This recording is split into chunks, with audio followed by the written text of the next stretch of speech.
Assalamualaikum warahmatullahi wabarakatuh. Halo guys, kembali lagi bersama saya Bung Heren.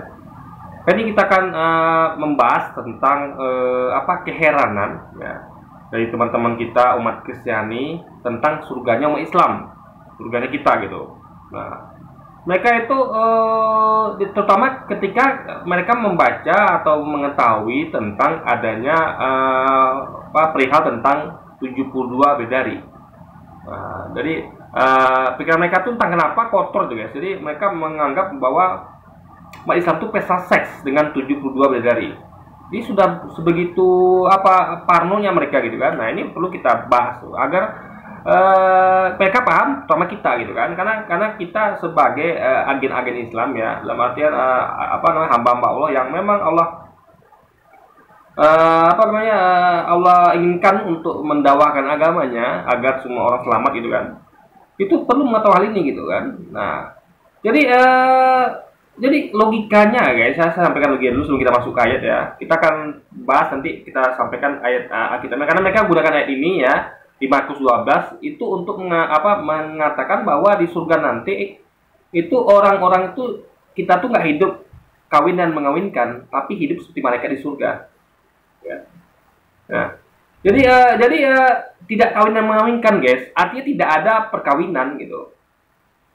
Jadi kita tuh hidup seperti malaikat di surga. Nah, kalau pendapat mereka di surga tuh hidupnya kan hanya memuji Tuhan saja. Nah, itu kita setuju. Ya, malaikat tuh hidupnya hanya memuji Tuhan, karena malaikat tuh diciptakan tanpa hawa nafsu. Kita setuju. Tapi mereka nggak ngerti konteks ayat ini gitu kan. Jadi benarkah bisa nggak mereka pakai ini untuk membantah keyakinan Islam bahwa di surga nanti itu adalah surga penuh kenikmatan? Kita tuh nikah guys, nikah lagi dengan istri kita yang sekarang ya, yang taat pada kita, dan kita juga dinikahkan dengan 72 bidadari dari orang yang mati syahid dulunya. Kalau nggak mati syahid kan di bawah itu ya. Nah, ini yang perlu kita bahas dan penting untuk kita bahas.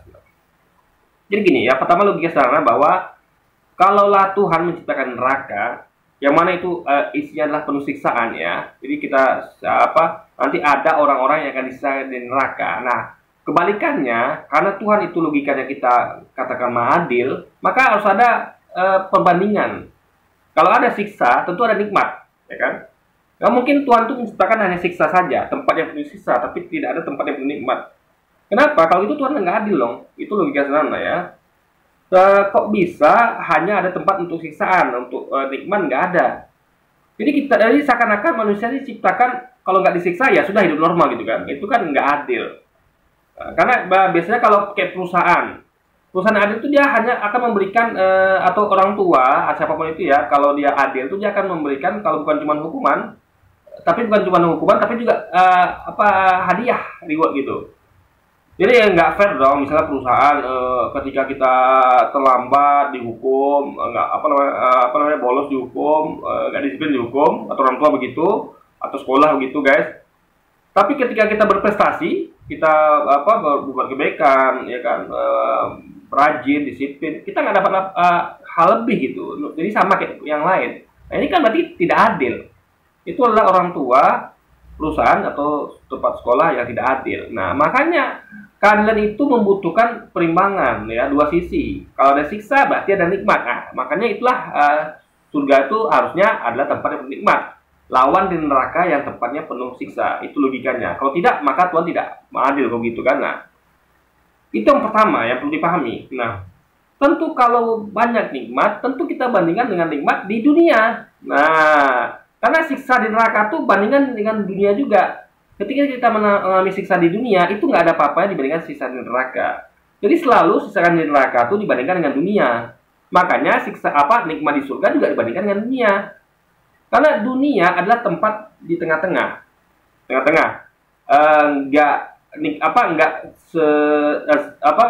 Siksanya seperti neraka dan nikmatnya nggak seperti surga, tengah-tengah gitu. Nah, jadi tergantung perbuatan kita di dunia.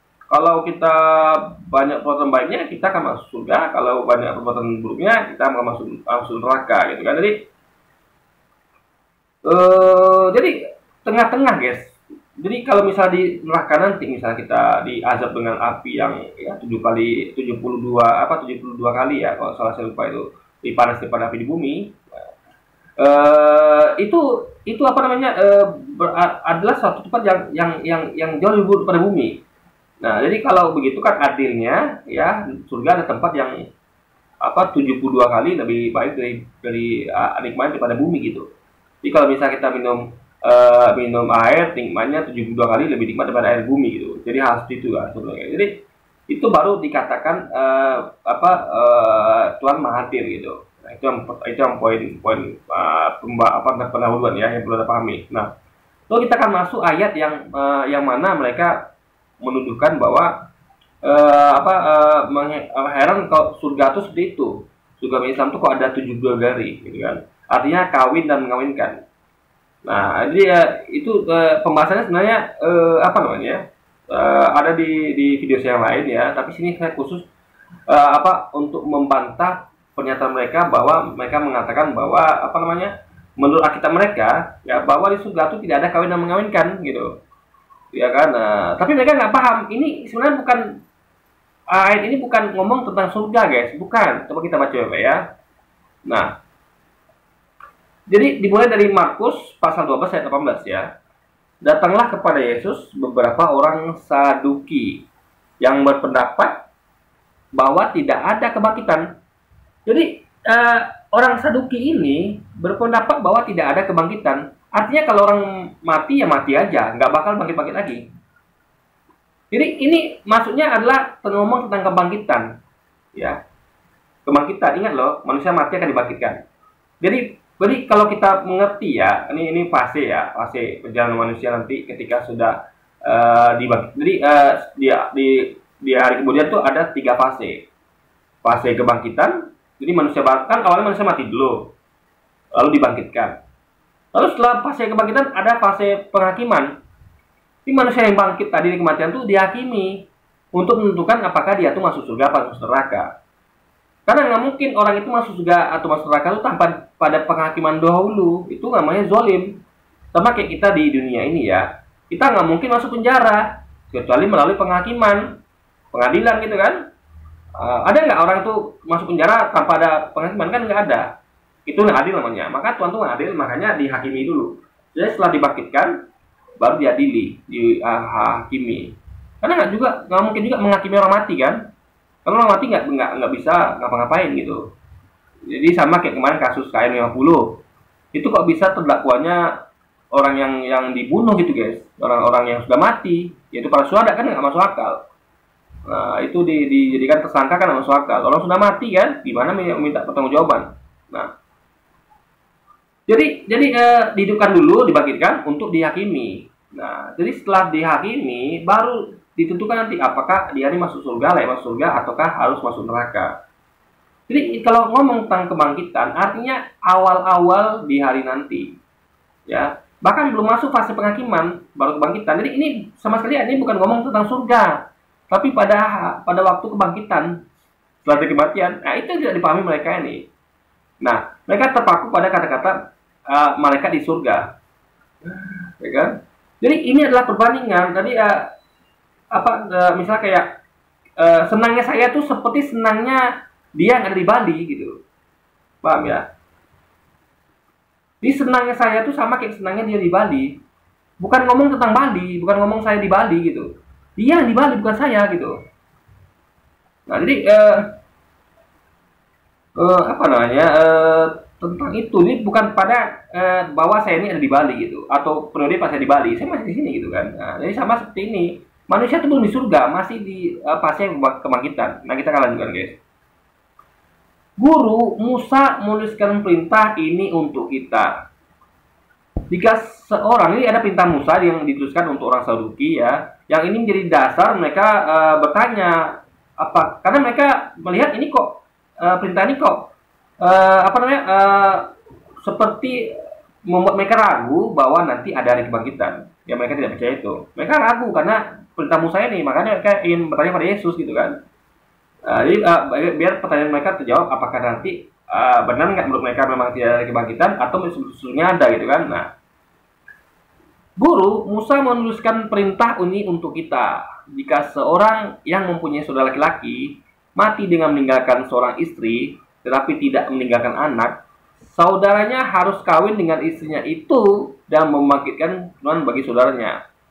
Artinya apa ya?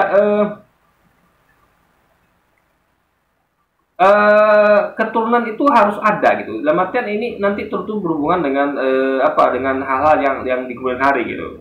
Karena ngomong keturunan kan tentang hal hari kemudian gitu kan. Jadi jadi pertanyaannya kenapa gitu kan harus ada keturunan gitu. Nah, lalu adalah 7 orang bersaudara ya. Yang pertama kawin dengan seorang perempuan dan mati dengan tidak meninggalkan keturunan. Lalu yang kedua juga mengawini dia dan mati dengan tidak meninggalkan keturunan. Jadi semua 7 saudara ini menikahi wanita yang sama, tapi tidak ada keturunan gitu guys. Nah, demikian juga yang ketiga dan begitulah seterusnya. Ketujuhnya tidak meninggalkan keturunan dan akhirnya mereka semua perempuan itu mati. Jadi 7 orang ini mati duluan. Mati satu, nikah lagi adiknya dengan perempuan ini. Dengan perempuan yang sama, akhirnya ketujuh orang ini mati semua dan baru perempuan ini mati. Nah, pertanyaan mereka adalah, ini tentang hari kebangkitan. Jadi mereka pengen mengetes logika, apakah yang di jawaban Yesus nanti masuk akal atau tidak gitu kan. Nah, tapi mereka di sini salah paham ya tentang bukan mereka masa tuh orang Kristiani salah paham tentang apa yang mereka tanyakan. Mereka anggap ini ngomong tentang surga, bukan ya. Jadi kita lihat pertanyaannya. Pada hari kebangkitan, bila mana mereka bangkit, yaitu semuanya bangkit gitu kan di hari kebangkitan. Ingat di hari kebangkitan ya, belum hari penghakiman apalagi hari pembalasan. Ya. Pada hari kebangkitan, bila mereka bangkit, siapakah yang menjadi suami perempuan itu? Sebab ketujuhnya telah beristrikan dia. Nah, jadi siapa istri suami perempuan ini itu sebab tujuhnya sudah mengistrikan dia gitu kan. Nah, jadi karena mereka bertanya tentang hari kebangkitan ya dan bukan tentang hari pembalasan atau penghakiman sekalipun ya, belum sampai pada fase itu, maka jawaban Yesus tentu tidak ada hubungan dengan surga juga gitu. Jadi Yesus berjawab ya. Jawab Yesus pada mereka, kamu sesat. Justru karena kamu tidak mengerti kitab suci maupun kuasa Allah. Nah, sebab apabila orang bangkit dari antara orang mati, jadi orang bangkit dari antara orang mati. Jadi orang ini baru bangkit gitu, belum dihakimi, belum masuk surga guys, atau neraka. Orang tidak kawin dan tidak dikawinkan. Jadi kalau bangkit itu nggak ada pikiran kawin dikawinkan, karena baru bangkit. Gimana Anda mau kawin sementara Anda jadi dihakimi belum? Tempat Anda belum tahu di surga atau neraka. Kalau Anda kawin, masuk neraka gimana coba? Ya. Jadi kan neraka itu kan kekal. Jadi gini, anggaplah, Anda bayangkan ya, Anda itu bakal masuk penjara selamanya. Ya. Lalu Anda sebelum Anda dihakimi, ngapain Anda kawin? Jadi orang yang mikir kawin, saya mau kawin, sementara Anda bakal dihakimi. Anda kan di ketika bangkit itu kan akan dihakimi segera gitu. Jadi Anda ini sekarang sedang menunggu pengadilan. Ternyata itu yang Anda pikirkan gitu kan. Kenapa Anda sempat-sempatkan mikirkan kawin-kawin segala gitu, nikah gitu. Ya, Anda belum tahu tempatnya, apakah di penjara seumur hidup atau Anda bebas gitu kan. Nah, makanya cita kawin dan mengawinkan itu bukan pada waktu kebangkitan, tapi pada waktu pembalasan, yaitu di surga. Setelah kita pasti kita tuh tidak masuk penjara selamanya, nggak masuk penjara seumur hidup, ya kita nikah. Bisa kita mikirkan, oh, berarti saya bebas nih, misalnya untuk nikah gitu kan. Nah, kalau masuk neraka atau masuk penjara seumur hidup, aduh, bagaimana mau nikah? Gimana cara saya berhubungan? Saya aja di penjara seumur hidup, nggak boleh ayah sendirian tanpa istri gitu kan? Atau saya masuk neraka, disisa terus ya 24 jam, gimana saya mau melakukan hubungan, kenikmatan hubungan suami istri gitu. Jadi Palestina yang harusnya dipahami guys. Ya. Jadi pada hari kebangkitan, ini ngomong tentang pada hari kebangkitan, bukan pada waktu kita dimasukkan surga. Jadi nggak ada boro-boro mikirkan kawin mengawinkan. Yang ada pikiran itu hanyalah bagaimana kita tuh agar diadili dengan adil dan ditempatkan di surga gitu guys. Nah, makanya dikatakan melainkan hidup seperti malaikat di surga. Nah, malaikat di surga adalah kerjanya memuji Allah, memuji Tuhan gitu kan, memuji Allah gitu guys. Nah, Itu menjadi make sense. Kenapa? Karena semua manusia tuh ketakutan. Mereka tahu mereka akan setelah bangkit mereka akan dihakimi, ya, diadili, dihakimi. Sehingga mereka tentu akan berusaha untuk memuji Tuhan gitu, agar mereka tuh selamat dari siksaan. Nah, sama kayak orang mau dihakimi, ya dia akan memuji-muji hakim atau dia akan berdoa, berzikir, berbuat baik. Kenapa? Karena mereka tahu mungkin dengan itu mereka bisa dibebaskan dari hukuman penjara atau minimal dikurangi hukumannya. Sama mungkin mereka akan dilepaskan dari siksa neraka atau bahkan dikurangi. Nah, makanya mereka hidup di surga karena semuanya serba ketakutan, takut bakal dihukum, jatuh hukuman karena hasil penghakimannya jelek gitu kan bagi mereka. Maka mereka belum berlomba di hidupnya di surga dalam rangka untuk menyelamatkan agar mereka tidak masuk neraka atau mengurangi hukuman mereka di neraka atau ya bahkan bebas sama sekali sehingga mereka bisa ditempatkan di surga guys. Nah, itulah poinnya gitu kan. Nah, jadi kalau mereka ngerti ya, jadi baca ayat itu mbok ya dipahami kalimatnya ya, makna tafsirnya. Jangan fase kebangkitan disamakan dengan kehidupan di surga. Maksudnya itu yang di surga tuh kehidupan malaikat. Hidup kita tuh sama kayak malaikat di surga gitu. Pada waktu kebangkitan ya, bukan pada waktu di surga. Malaikatnya di surga, tapi waktu fasenya adalah fase kebangkitan. Sama kayak hidup kita ketika dijajah Belanda, sama seperti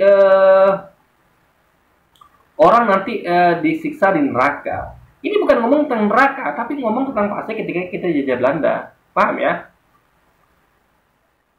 Ini kita dalam ngomong nih, kehidupan saya ketika dijajah Belanda itu sama seperti nanti ketika disiksa di neraka. Itu bukan ngomong fase ketika disiksa neraka, tidak, tapi itu hanya perbandingan. Fasenya adalah ketika dijajah Belanda. Sama seperti ini.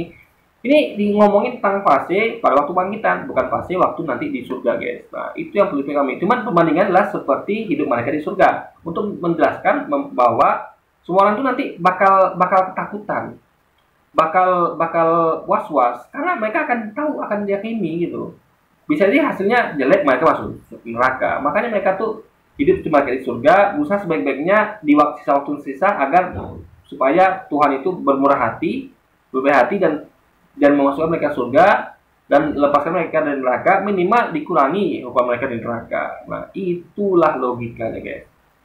Nah, jadi dan kita akan lihat bukti lain bahwa surga itu seperti apa. Nah, kita akan lihat jawaban Yesus yang di ayat lainnya, guys.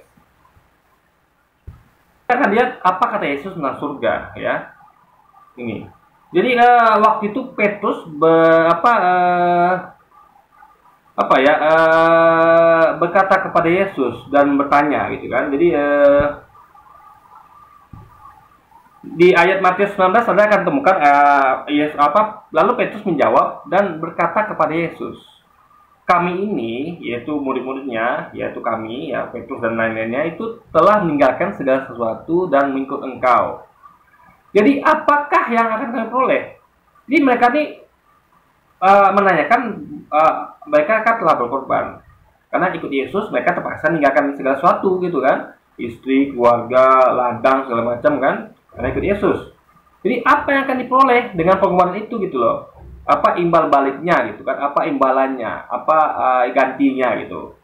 Kan? Karena biasa manusia tuh akan selalu berpikiran bahwa untuk pengorbanan mereka lakukan tuh apa gantinya, apa untungnya gitu. Karena orang tuh kan nggak mungkin berbuat tanpa ada balasan.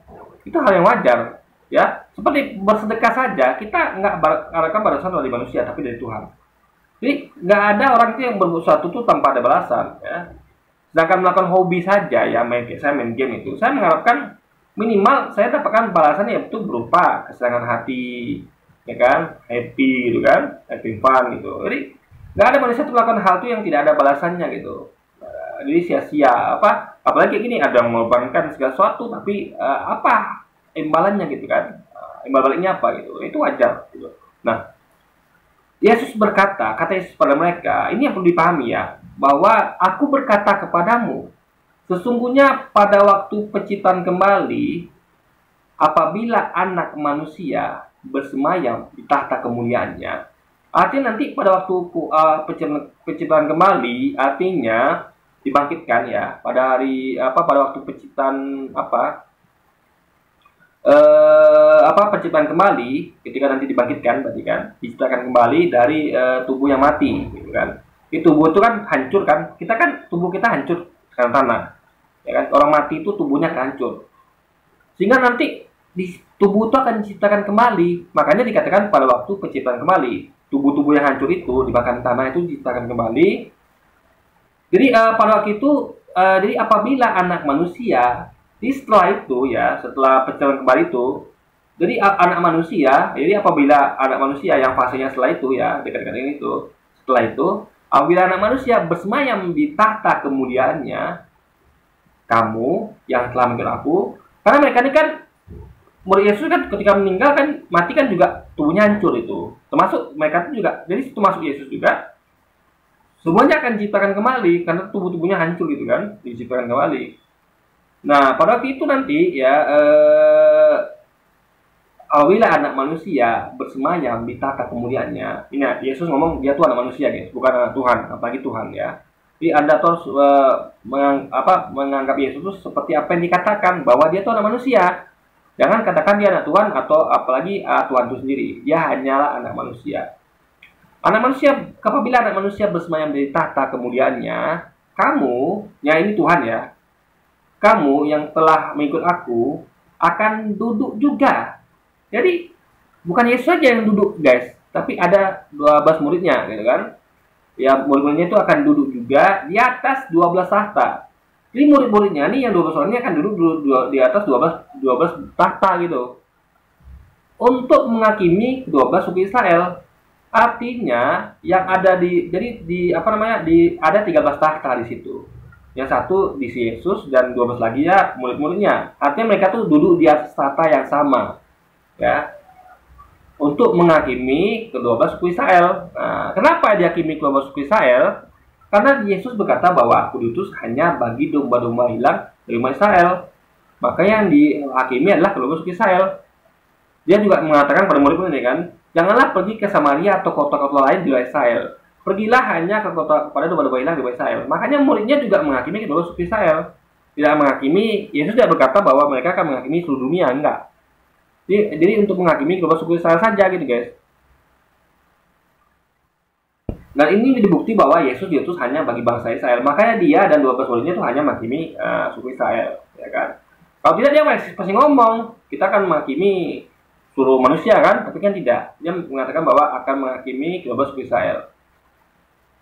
Dan setiap orang yang karena namaku meninggalkan rumahnya, jadi yang lainnya ya, bahwa dan setiap orang yang karena namaku ya meninggalkan rumahnya, artinya karena ikut Yesus ya, saudaranya laki-laki, jadi yang ditinggalkannya itu adalah rumahnya, saudaranya laki-laki atau saudaranya perempuan, bapak atau ibunya, anak-anak atau ladangnya.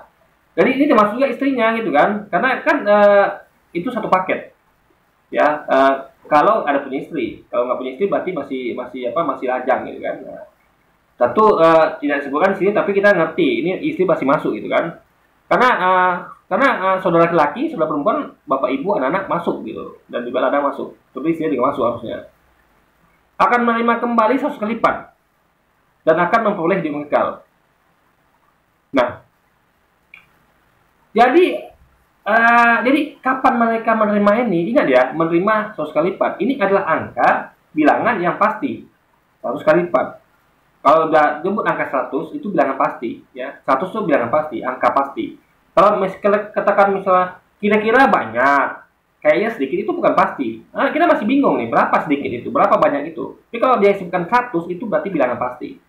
Ya, jadi minimal 100 kali lipat. Bisa lebih gitu kan, tapi nggak bisa kurang. Karena kalau kurang artinya ingkar janji. Saya janji, saya katakan nanti kamu akan diterima ganti 100 kali lipat. Nah kalau kurang orang akan komplain, protes. Kok kurang? Kamu katakan 100 kali lipat. Masalah kan? Tapi kalau lebih nggak akan masalah. Mereka akan diam saja. Nah ini pastilah minimal 100 kali lipat. Nggak mungkin kurang. Ya kan? Nah. Dan akan memperoleh hidup kekal. Nah artinya ini hidup kekal itu adalah di surga. Karena di neraka kita akan mati, karena disiksa kan, nanti dihidupkan lagi, mati lagi, dihidupkan lagi, gitu guys. Jadi di surga lah hidup kekal, di neraka nggak kekal kita. Di surga tuh nggak mati-mati, bahkan yang nggak mati-mati mengalami hal-hal yang jelek-jelek tidak ada sama sekali gitu, karena surga adalah tempat untuk kenikmatan gitu kan. Nah, jadi di surga nanti kita akan menerima apa namanya, kita akan menerima kembali semua yang kita tinggalkan, itu akan terima kembali. Kita tinggalkan saudara, jadi artinya kita akan mempunyai saudara laki-laki perempuan yang 100 kali lipat, ya kan, bapak ibu 100 kali lipat, anak-anak 100 kali lipat, ladang 100 kali lipat, harta benda gitu guys, bukan cuma ladang sini maksudnya kan, tentu harta benda juga, rumah segala macam gitu. Nah, artinya ini bukan sesuatu yang semu, tapi Anda akan dapatkan yang sama gitu. Karena orang kan, aduh, kalau saya tinggalkan nih, saya antara punya rumah, nggak punya rumah, punya ladang, punya ladang. Nah, itu kan Anda, jadi kenikmatan Anda, itu kan semua kenikmatan. Punya bapak ibu itu kenikmatan.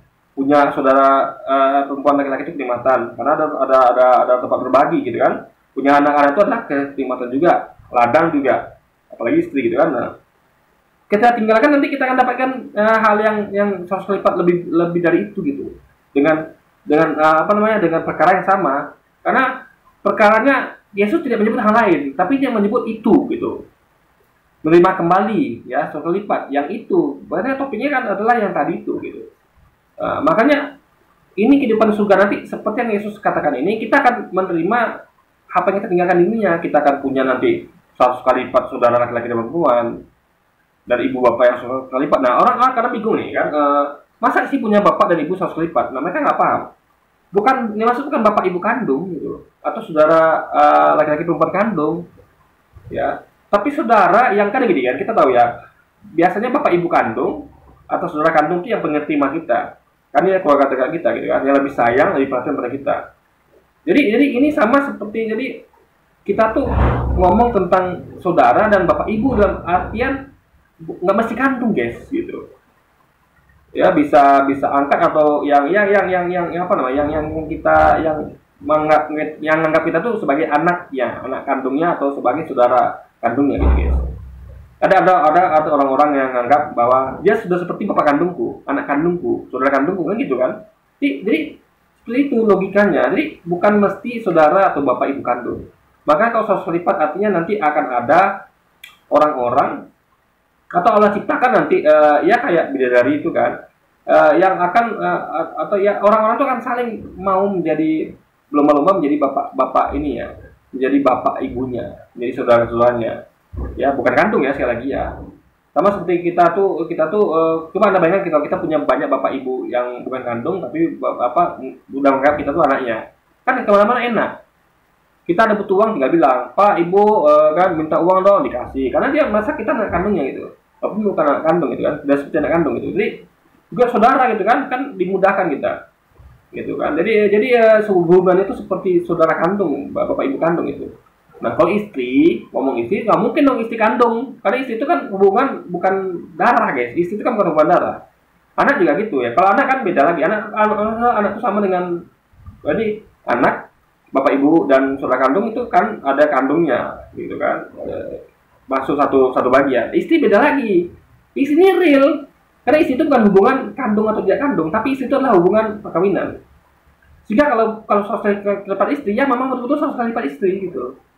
Jadi makanya nggak bisa disamakan dengan bapak ibu kandung, bapak ibu saudara atau anak kandung. Karena itu hubungan kandung, bukan ikatan seremonial, ikatan yang ibaratnya baru diresmikan. Tapi memang ketika kita punya anak ya anak kandung, ya kan. Jadi nggak perlu ada kayak ikatan apa namanya, kayak pernikahan itu nggak perlu. Udah langsung otomatis anak kandung, ibu kandung, saudara kandung gitu kan. Beda kalau pernikahan. Istri itu akan jadi istri kalau ada pengingatan dulu gitu guys. Apa namanya, ritual pengingatan gitu kan. Jadi kalau istri, jelas istri itu akan mendapatkan 100 kali lipat istri gitu guys. Nah, ya kan. Jadi ini ngomong tentang surga, karena hidup yang kekal artinya hidup di surga, karena cuma hidup di surga yang kekal, tempat lain nggak kekal guys. Nah, jadi di sini Yesus mengatakan bahwa di surga itu nanti kita akan punya apa namanya, saudara-saudara, bapak ibu yang bukan kandung ya, apa namanya, anak-anak yang bukan kandung juga itu 100 kali lipat, dan istri yang betul-betul istri ya, bukan istri kandung, karena istri nggak ada istri kandung, tapi betul istri yang hubungan istri beneran gitu, ada 100 kali lipat. Nah, jadi itu kehidupan surga. Maka harus paham. Jadi Yesus ngomong tentang surga ini. Nah, Yesus ngomong tadi itu tentang hari kebangkitan, bukan ngomong tentang surga. Maka di hari kebangkitan beda sama di surga. Di surga kita akan dapatkan 100 kali lipat istri, bapak, ibu, anak, ladang. Tapi pada waktu kebangkitan kita tidak ngomong tentang kawin mengawinkan, tapi hidup di malaikat di surga. Karena kita tuh dalam fase ya ketakutan, kebingungan, karena kita tuh bakal menghadapi hari penghakiman. Sehingga maksudnya manusia tuh pengen dimudahkan urusannya, pengen dimasukkan ke surga dan dilepasin neraka, minimal dikurangi hukumannya. Maka mereka tuh berusaha berbuat baik kepada Allah, pada Tuhan, dengan cara ya seperti hidup mereka di surga gitu. Padahal sudah terlambat kan, tapi itulah manusia, sudah terlambat masih juga seperti itu. Karena kan kita kan amal kita dihitung di dunia. Ya, karena ada yang sudah habis kekuatan ketika nyawa Anda dicabut dari tenggorokan tuh ternyata sudah habis. Tapi nama manusia kan tidak sadar. Tapi jadi mereka tuh justru melakukan di hari kebangkitan, mereka hidup di surga untuk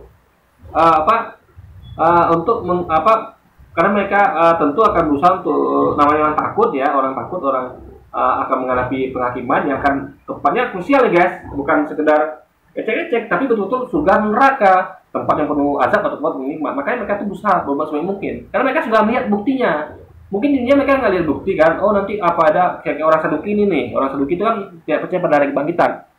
Tapi kalau sudah di depan mata, memang nampak mereka dibangkitkan dan ada hari penghakiman, mereka bisa apa?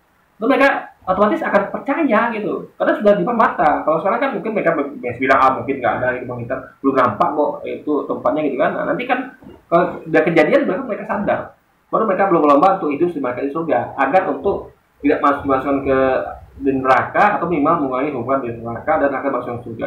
Padahal itu semua sudah terlambat. Oke, jadi sekarang kita tahu bahwa sebenarnya surganya kita tuh sama kayak surganya Islam, sama. Kita akan mendapatkan 100 kali lipat dari apa yang kita terima di dunia, gitu kan? Bagi orang yang ikut Yesus, otomatis kan? Logikanya maksudnya pada waktu itu kan yang ada Yesus, ya ikut Yesus. Kalau sebelumnya kan ikut Musa, ikut Abraham, kalau sekarang ikut Muhammad gitu. Jadi intinya adalah ikut Nabi. Siapa yang ikut Nabi, dia akan mendapatkan 100 kali lipat gantinya, gitu. Kemudian waktu itu yang itu Yesus gitu kan, maka ikut Yesus, mungkin akan ikut Musa atau Nabi Muhammad, karena pasti Musa lewat, pasti Nabi Muhammad belum datang. Nah, itu poinnya. Jadi itu di surga seperti itu. Kalau tadi yang mereka pakai untuk mengatakan bahwa di surga tidak ada kawin mengawinkan, itu bukan ngomong tentang surga bro, itu ngomong tentang hari kebangkitan, hari di mana manusia akan dihakimi, ya hidupnya seperti mereka di surga.